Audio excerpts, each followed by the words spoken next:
What if I told you you could use your registered funds towards mortgages, land development, syndications, and no, not just mutual funds and stock market?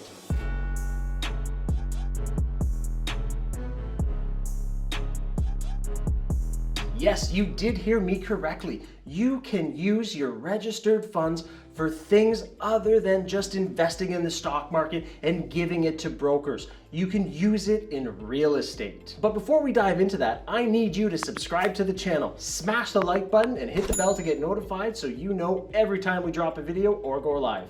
Let's get into it. We're going to go over 5 different things you need to know when investing registered funds. However, before we get started, what are registered funds? And you're going to see some typical ones here. Registered Retirement Saving Plans, RRSP in Canada. Tax-free saving account, Canada. LIRA, this is one that not many people know about, and I'll touch on my own personal story after. Locked-in retirement account for the States, 401k, an IRA or Roth IRA. So those are the most mainstream registered funds that people know about. And let's talk about the LIRA right now. So I used to be a full-time professional firefighter. Mel and I quit our jobs. I took my pension and basically transferred it over to LIRA.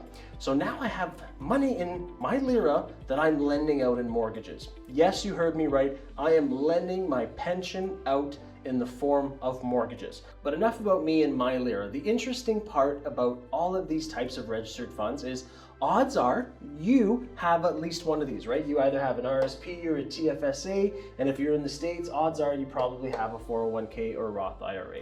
So this is why it's important to understand how to use these registered funds in other investments such as real estate. So let's go through a couple of steps that I want you to take before you start using your funds in real estate. Okay, so number 2 is the amount. This is gonna sound trivial. However, when you ask people how much do you have, for example, in your RRSP, they typically usually say, somewhere around-ish. This is something that you want to know an exact number, right? You're going to want to see the exact amount on your most recent statement, ask your broker where you're at, but again, get to know the amount because ballparking isn't good enough. I know it is trivial, the amount, however, it is important because this is going to determine how much you'll have to invest in real estate with. Number 3 is very important. Let's go over some of the most typical types of investments that you can do with your secured funds. And you need to determine which one is best for you. Mortgages, right? You can take your secured funds and lend out in the form of a mortgage on assets, income properties, hopefully. Syndications or syndicates, this is where you lend your funds towards a bigger project and then it helps buy the asset.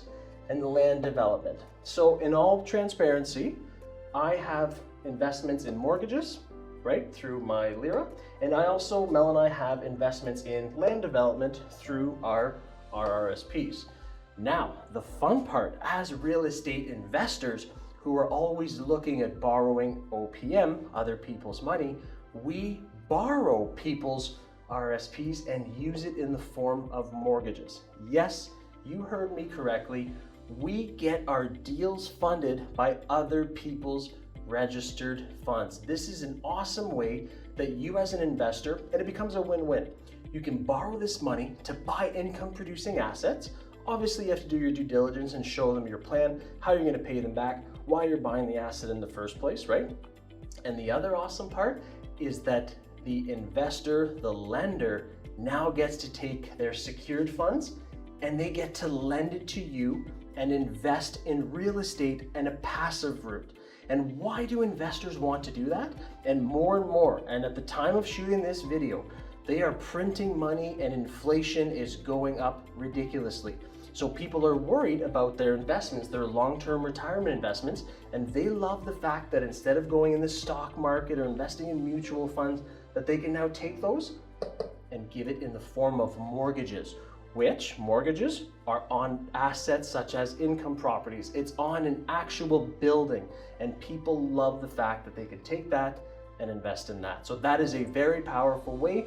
If you're a real estate investor, you need to use people's registered funds to fund your deals. Hey, it's Future Dave here. I want to talk about something that past Dave said. Now, RRSP Mortgages, I want to give you an example on how we've done it. Now, let's say we do a $500,000 purchase price for this asset. and you go to a financial institution and you get a first mortgage of 80% loan to value, okay? 80% of that purchase price, which in this scenario would be $400,000. And then you're thinking, Dave, how do you buy these deals with none of your own money, with creative financing? Well, this is where this 20% loan to value, which is going to be your down payment, okay? This is where you will borrow RRSPs. So now you're going to take this money, this $100,000 from the RRSP, and it will come in and be a second mortgage behind the first mortgage, which allows for you to do a 100% finance deal. All right. Now, a little caveat here is that this first place mortgage has to agree for there to be a second place mortgage behind it.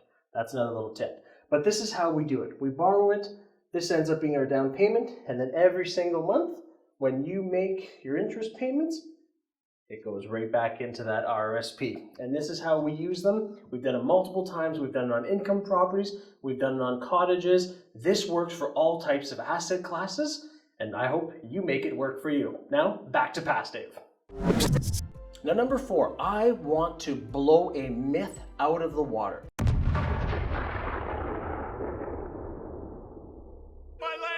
And I know that some people will put in the comments below, if they use their registered funds, if they take them out, they're going to get hit with 40% tax. Why would they ever do that, Dave? Who would want to take out their funds, pay 40% to the government, and then lend it to you? How much interest are you paying them for them to justify this massive expense?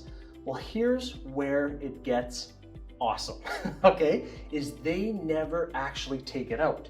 And I put here, because I have a lack of better wording, inside of the cloud. So their registered funds stay inside the balloon, the cloud. Just make yourself a visual. They stay inside the RRSP cloud, the TFSA balloon, the LIRA cloud, the 401k Roth IRA balloon. They stay there, okay? And they lend it from that vehicle, from that cloud or balloon. Now they're going to need to find somewhere where they can actually transfer them over, and then from there they can lend it out, right? However, again, because it stays in there, you're not taking the money out. You're just lending it out from there to one of these 3. And therefore, they don't have to pay a penalty because they have never actually taken the money or the funds out of that vehicle. So take that myth, throw it out the window. For example, when I borrow someone's RSPs for a mortgage, when I pay them back, it's not going into their bank account. When I make my mortgage payment to that person who gave me funds for the down payment, it's going back into that bubble, that cloud. That is how it works. That's how they don't pay the penalty to take it out, and that's how they keep it as a tax-free saving vehicle. Okay, so that's a myth that I hear a lot of the times, and I just want to take a quick minute to burst that, for lack of better wording, bubble or cloud.